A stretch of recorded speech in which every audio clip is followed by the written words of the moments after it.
हमारी आज की फिल्म का नाम है फ्लेमिंग हॉट और ये कहानी एक ऐसे आदमी के बारे में है जो एक बड़ी कंपनी में सफाई का काम करता है, लेकिन वो अपनी फैमिली के साथ मिलकर लेस जैसी बड़ी कंपनी को बर्बाद होने से बचा लेता है। लेकिन वो ऐसा कैसे करता है, ये जानने के लिए फिल्म की तरफ वापस चलते हैं। लेकिन उससे पहले एक रिमाइंडर कि अगर कहानी अच्छी लगे तो लाइक, शेयर और सब्सक्राइब करना ना भूलिएगा। फिल्म की स्टोरी रिचर्ड से शुरू होती है, जो एक गरीब मैक्सिकन लड़का था और उससे बुरी बात ये थी कि उसका बाप अल्कोहलिक था और मैक्सिको का होने की वजह से स्कूल में अक्सर ही रिचर्ड को बुली किया जाता था और लंच के दौरान लड़के अक्सर उसे बुली करते और वो अक्सर ही उसके लंच में आए ब्रीटो को फेंक देते और वो उसका मजाक उड़ाते हुए कहते कि उसके खाने के अंदर मटर हैं और इस वजह से वो गरीबों का खाना है। यहाँ आपको बताते जाएं कि ब्रीटो एक मैक्सिकन डिश है जिसे मैक्सिको में बहुत ज्यादा पसंद किया जाता है। अगले दिन रिचर्ड बहुत से ब्रीटो बनवा कर स्कूल ले जाता है और वो उसे अपनी फ्रेंड के साथ शेयर करता है और यहाँ तक कि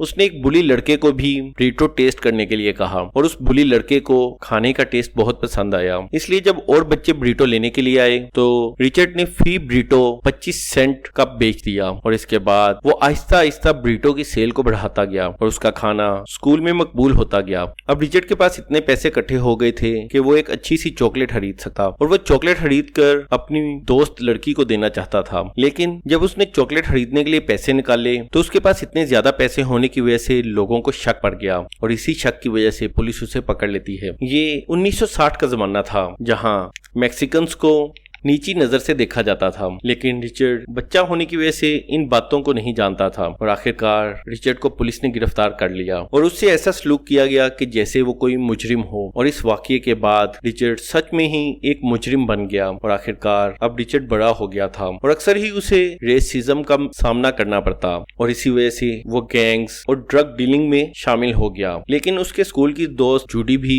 उसके साथ ही थी। आखिर एक दिन रिचर्ड को पता चला कि वो बाप बनने वाला है और ये सुनते ही उसकी जिंदगी बदल गई। उसे अपनी गलती का एहसास हुआ और उसने अपने गैंगस्टर दोस्तों को छोड़ दिया और अब उसका सारा ध्यान अपनी फैमिली के बेहतर मुस्तकबिल की तरफ था। अब रिचर्ड की फैमिली बड़ी हो चुकी थी क्योंकि उसके 2 बच्चे हो चुके थे। रिचर्ड ने एक इलेक्ट्रिशियन के तौर पर काम करने की कोशिश की, लेकिन उसका गुजारा बहुत मुश्किल से होता था, जबकि जूडी एक दुकान में काम करती थी। मगर इसके बावजूद वो दोनों बहुत मुश्किल हालात से गुजर रहे थे। बिगड़ते हुए हालात में रिचर्ड को मदद की जरूरत थी और अभी तक उसके अपने फादर से ताल्लुकात अच्छे नहीं थे। फिर भी वो अपने पेरेंट्स के घर वापस आया। हालात को बेहतर करने के लिए रिचर्ड ने एक दफा फिर गैंग मेंबर बनने की कोशिश की, लेकिन गैंग के बॉस ने उसे मना कर दिया क्योंकि टोनी का कहना था कि गैंग उसकी फैमिली के लिए अच्छे साबित नहीं होंगे। यहीं रिचर्ड की मुलाकात अपने एक पुराने दोस्त टोनी से हुई जिसने गैंग को छोड़ दिया था और अब वो एक फैक्ट्री में काम कर रहा था। इसलिए रिचर्ड ने टोनी को उसी कंपनी में जॉब दिलवाने के लिए कहा और आखिरकार रिचर्ड फूड फैक्ट्री फ्रीटो लोय में जाता है। याद रहे कि फ्रीटो लेज ही चीटोस, लेज वगैरह बनाती है। रिचर्ड वहां से एप्लीकेशन फॉर्म लेकर घर आ जाता है और घर आकर जूडी उसका एप्लीकेशन फॉर्म भरती है और एजुकेशन में उसने रिचर्ड के लिए सेंटो बर्नार्ड हाई स्कूल का इंतखाब किया और लिखा कि वो एक ग्रेजुएट है, जबकि हकीकत में तो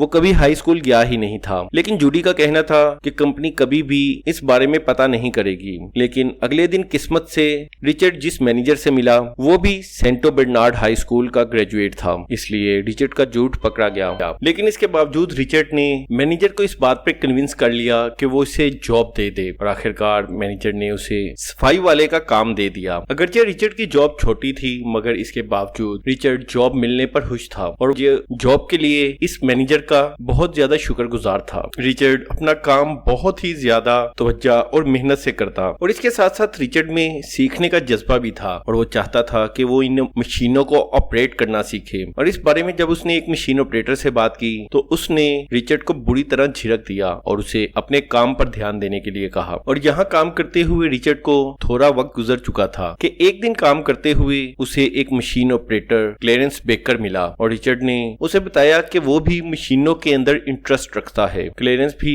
सेल्फ स्टडी करके मशीन ऑपरेटर बना था, यानी उसने खुद से ही मशीनें चलाना सीखा थी। इसलिए रिचर्ड के जुनून को देखते हुए वो रिचर्ड को भी मशीन चलाना सिखाने को तैयार हो गया। लेकिन इसके साथ साथ रिचर्ड अपने काम के लिए भी पूरी ईमानदारी दिखा रहा था और आहिस्ता आहिस्ता रिचर्ड ने काफी मशीनों को ऑपरेट करना सीख लिया। लेकिन एक दिन टोनी ने आकर रिचर्ड को इस बात पर डांटा और इसके बाद कैफेटेरिया में टोनी ने रिचर्ड को समझाया कि हमारे जैसे निचले दर्जे के वर्कर्स को कंपनी के ऑफिसर्स के साथ फासला बनाए रखना चाहिए, इसी में हमारी भलाई है। और यही टोनी ने उसे बताया कि क्लेरेंस सबसे ज्यादा एक्सपीरियंस्ड मशीन ऑपरेटर है, लेकिन इसके बावजूद रेसिज्म की वजह से उसे प्लांट मैनेजर नहीं बनाया गया। अगरचा रिचर्ड की जॉब छोटी थी मगर उसके सपने बड़े थे और वो पेप्सिको के सीईओ रॉजर एनरिको की तरह बनना चाहता था। याद रहे कि फ्रीटो ले कंपनी पेप्सी की ही डॉटर कंपनी है। और आखिर एक दिन रिचर्ड ने क्लेरेंस के शुक्रिया के लिए उसे मैक्सिकन खाना खिलाया और अब इन दोनों की दोस्ती ज्यादा अच्छी होती जा रही थी। और हर रोज मशीनों की सफाई के दौरान ही रिचर्ड क्लेरेंस से मशीनों के बारे में मजीद इंफॉर्मेशन लेता रहता और वो जितने भी सवाल करता क्लेरेंस हमेशा उसके तमाम सवालों के जवाब देता। अब रिचर्ड का जुनून इतना ज्यादा भर चुका था कि वो ज्यादातर वक्त फैक्ट्री में ही गुजारता था और अपने फारिग वक्त में घर जाने की बजाय वो मशीनों के बारे में मजीद इंफॉर्मेशन लेता रहता। और आखिरकार रिचर्ड की मेहनत को देखते हुए उसे एम्प्लॉय ऑफ द मंथ का अवार्ड दिया गया। और इसी दौरान रोनाल्ड रेगन के अमेरिकन प्रेसिडेंट बनने के साथ ही अमेरिका में इकोनॉमिक क्राइसिस आ गया और इसी वजह से फ्रीटो ले को अपने वर्कर्स की तादाद कम करना पड़ी। लेकिन रिचर्ड की नौकरी बच गई मगर रिचर्ड के काम के घंटे भी कम कर दिए गए और अब एक दफा फिर रिचर्ड को अपने खर्चे पूरे करने के लिए अपने काम के साथ साथ दूसरे काम भी करने पड़े। और अपने साइड वर्क के दौरान रिचर्ड ने नोट किया कि फ्रीटो ले की चेन में लैटिनो बाजार के लिए कुछ नहीं है और यहाँ सिर्फ वही प्रोडक्ट्स बनाए जा रहे हैं जो कि व्हाइट अमेरिकन खाते हैं। गिरती सेल्स और बढ़ते कंपटीशन के तनाव से रॉजर ने फ्रीटो ले की तमाम ब्रांचेस के लिए एक मोटिवेशनल वीडियो जारी किया जिसमें तमाम वर्कर्स को सीईओ की तरह सोचने के लिए कहा गया और उन्हें अपने आइडियाज देने के लिए कहा गया। और रिचर्ड पर इस वीडियो ने बहुत ज्यादा असर किया। इसके बाद एक दिन रिचर्ड अपने बेटे को स्कूल लेने गया और उसे पता चला कि किसी ने उसके बेटे की पिटाई की है और उसे लातीनी कहकर धमकाया गया है। लेकिन इस बात का उसके छोटे बेटे पर कोई फर्क नहीं पड़ा क्योंकि उसे मैक्सिकन खाने की डिशेस बहुत पसंद हैं। इसलिए मूड अच्छा करने के लिए रिचर्ड अपने बच्चों को मैक्सिकन कॉर्न खिलाता है और यहाँ पर वो नोट करता है कि वहाँ रहने वाले सभी लोगों को मैक्सिकन चटपटा खाना बहुत पसंद है। और इससे रिचर्ड को एक इंस्पिरेशन मिली और घर वापस आकर रिचर्ड ने अपना आइडिया जूडी को बताया कि वो एक खाने का सैंपल तैयार करना चाहता है जो कि एक चटपटा नाश्ता होगा और उसे उम्मीद थी कि इस तरह वो लैटिनी बाजार पर कब्जा कर पाएंगे और अपनी कंपनी को बचा पाएंगे। और इसके बाद जूडी ने रिचर्ड की मदद करने की हामी भर ली। इसके बाद रिचर्ड ने क्लेरेंस के साथ अपना आइडिया शेयर किया क्योंकि रिचर्ड का मानना था कि इस तरह कंपनी की सेल्स बढ़ाई जा सकती हैं। इसके बाद रिचर्ड ने टेस्टिंग के लिए कुछ रॉ मटेरियल को घर ले जाने की इजाजत मांगी क्योंकि वो एक सैंपल तैयार करना चाहता था जिसमें उसके मसाले मिलाकर एक नया प्रोडक्ट बनाया जाए। इसके बाद उसने मैक्सिकन मसाले इकट्ठे करने शुरू किए और उन्होंने मसालों के साथ कई तजर्बात किए जब तक कि वो सही टेस्ट तक पहुंचने में कामयाब नहीं हो गए। रिचर्ड को पता नहीं था कि फ्रीटो ले की रिसर्च टीम इसी आइडिया पर काम कर रही है मगर उनके प्रोडक्ट में सिर्फ केमिकल्स थे, जबकि रिचर्ड के मसालों में ऑर्गेनिक चीजें होने की वजह से उन्होंने एक अलग ही टेस्ट डेवलप किया। और आखिरकार रिचर्ड ने अपने मसालों के साथ स्नैक्स का एक सैंपल तैयार किया और उनका सैंपल इतना बेहतरीन तैयार हुआ कि उनका बेटा उस टेस्ट का आदी हो गया। रिचर्ड अगले दिन काम पर पहुंचा और वहां उसने एक दफा फिर देखा कि क्राइसिस की वजह से लोगों की जॉब खत्म हो रही है। इस मौके पर रिचर्ड ने मैनेजर से बात की और उसे अपना आइडिया बताया और उसे कहा कि वो रॉजर एनरिको से खुद बात करे मगर मैनेजर ने उससे बात करने से मना कर दिया क्योंकि एक सफाई करने वाले की बात सीईओ क्यों सुनेगा। और उसी रात सबके जाने के बाद वो मैनेजर के ऑफिस में गया और उसने सीईओ का नंबर निकाल लिया। अगले दिन उसने उस नंबर पर कॉल किया। दूसरी तरफ फोन उठाने पर सेक्रेटरी हैरान थी कि एक लोअर क्लास वर्कर कैसे सीधा सीईओ से बात कर सकता है। मगर कंपनी की हालत को देखते हुए और रिचर्ड की कंपनी की बेहतर की ख्वाहिश को देखते हुए वो कॉल को सीधा सीईओ को मिला देती है। रिचर्ड सीईओ को अपने आइडिया के बारे में बताता है और उसे बताता है कि वो एक मैक्सिकन है और हर मैक्सिकन की तरह उसे भी स्नैक्स खाना बहुत पसंद है मगर जरूरी है कि वो स्नैक्स बहुत ज्यादा स्पाइसी हो। इसके बाद वो बताता है कि उसने खुद से मसालों का एक कॉम्बिनेशन तैयार किया है जिसे कंपनी के बनाए हुए प्रोडक्ट में मिलाया जा सकता है और इससे स्नैक्स का टेस्ट और अच्छा हो जाएगा। और जब रॉजर को ये पता चला कि रिचर्ड को ये काम करने की इंस्पिरेशन उसके वीडियो से मिली तो रॉजर उसके बनाए हुए सैंपल को ट्राई करने के लिए राजी हो जाता है और उसे वो सैंपल मिल जाता है। और ये सैंपल बहुत ज्यादा मसालेदार था, लेकिन इसके बावजूद ये टेस्ट इतना मजेदार था कि कोई भी इसका आदी हो जाए। इसके बाद रॉजर रिचर्ड को कॉल करता है और उसे बताता है कि उसे उसका आइडिया बहुत पसंद आया। और इसके बाद उसने रिचर्ड को कहा कि वो 2 हफ्ते बाद उससे ब्रांच में मिलेगा और इस आइडिया पर उससे बात करेगा। अपने सीईओ के आने की खबर से मैनेजर परेशान हो जाता है, क्योंकि उसका ख्याल था कि रिचर्ड के आइडिया की वजह से पैसा और वक्त दोनों ही बर्बाद होंगे और अगर ये आइडिया काम ना किया तो इस कंपनी में बचे हुए लोगों को भी निकालना पड़ सकता है। और मैनेजर रिचर्ड को डायरेक्ट सीईओ से बात करने पर डांटता है और मैनेजर की बातों की वजह से रिचर्ड परेशान हो जाता है, क्योंकि उसे डर था कि कहीं उसकी वजह से बाकी तमाम लोगों की नौकरी भी ना चली जाए। मगर इस मौके पर जूडी उसकी हिम्मत बंधाती है और उसे कहती है कि वो सब बातें भूलकर अपनी प्रेजेंटेशन पर काम करे। इसके बाद वो दोनों लाइब्रेरी में जाते हैं और बहुत सी किताबें पढ़ते और रिसर्च करते हैं ताकि उसकी प्रेजेंटेशन अच्छी हो सके। दूसरी तरफ क्लेरेंस उसे प्रेजेंटेशन में बात करने का तरीका बताता है और आखिर रॉजर अपनी टीम के साथ फैक्ट्री पहुंच जाता है। रिचर्ड उसके सामने प्रेजेंटेशन देने की कोशिश करता है, मगर ना तजर्बाकारी की वजह से वो नाकाम हो जाता है और आखिरकार वो प्रेजेंटेशन वैसे देता है जैसे कि वो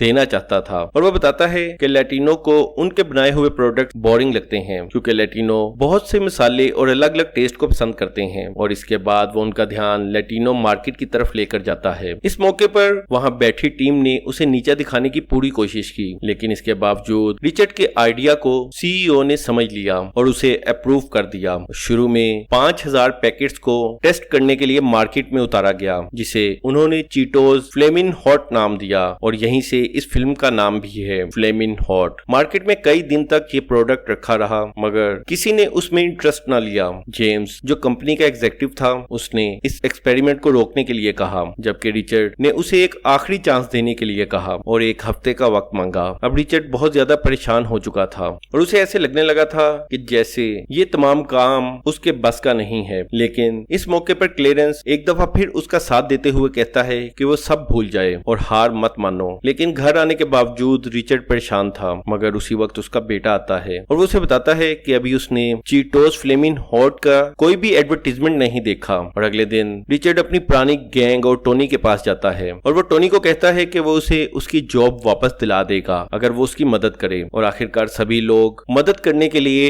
रिचर्ड के साथ फैक्ट्री में आ जाते हैं, जहां वो सबको बताता है कि कंपनी में बनाया गया नया प्रोडक्ट जल्द ही बंद कर दिया जाएगा। ऐसा ना हो और सबकी नौकरी कायम रहे, इसके लिए उसे सबकी मदद चाहिए। और वो बताता है कि फ्लेमिंग हॉट की सेल इसलिए नहीं हो पा रही क्योंकि लोगों को इसका पता ही नहीं है और लोगों को अट्रैक्ट करने के लिए अब उनके पास जो चीटोस बचे हुए हैं उन्हें लोगों में बांटना होगा ताकि वो उसे टेस्ट कर सकें और उसे पसंद करें। इसके बाद सभी बचे डब्बों को गाड़ियों में भर दिया जाता है और इसे आसपास के सभी लैटिनोज में बांट दिया जाता है। उन्हें उम्मीद थी कि ये सब करने से उनकी सेल्स बढ़ जाएंगी। इसके अलावा रिचर्ड अपने बच्चों के साथ मार्केट में रखे हुए चीटोस को खरीदता है और उसे देखकर और भी ग्राहक चीटोस को खरीदने और उसे ट्राई करने के लिए तैयार हो जाते हैं और ऐसा करने से उनकी सेल तेजी से बढ़ने लगती है। आखिर रिचर्ड का मार्केटिंग आइडिया काम कर गया था। सीईओ भी इस खबर से बहुत खुश होता है, इसलिए वो रिचर्ड को फोन करता है और उसे 5 मिलियन चीटोस फौरी बनाने की ऑर्डर करता है और ये तमाम चीटोस उसी की फैक्ट्री में तैयार किए जाने थे। और ये बात रिचर्ड और पूरी कंपनी के लिए एक खुशखबरी थी। अब प्रोडक्शन शुरू होने की वजह से एक दफा फिर तमाम लोगों को जॉब पर वापस बुला लिया जाता है और चीटोस बहुत तेजी से मार्केट में अपनी जगह बना रहे थे। 6 महीने का वक्त गुजर जाता है और कंपनी माली क्राइसिस से निकल आई है और इस सब की सिर्फ एक वजह थी, चीटोस फ्लेमिंग हॉट। फिल्म के एंड में हम देख सकते हैं कि क्लेरेंस को आखिरकार प्लांट मैनेजर पर प्रमोशन मिल गया और रिचर्ड को भी उम्मीद है कि शायद वो भी मशीन ऑपरेटर के तौर पर प्रमोट हो जाए। और आखिर एक दिन रॉबर्ट उसकी फैक्ट्री आता है और वो खुद रिचर्ड को प्रमोशन देकर उसे सरप्राइज कर देता है। असल में सीईओ उसे मशीन ऑपरेटर नहीं बनाना चाहता था, बल्कि वो रिचर्ड को क्रॉस कल्चरल मार्केटिंग मैनेजर बना देता है और वो चाहता था कि रिचर्ड चीटोस के नए नए फ्लेवर तैयार करता रहे। और आखिरकार सभी लोग रिचर्ड की प्रमोशन से बहुत खुश थे, क्योंकि वो जानते थे कि कंपनी को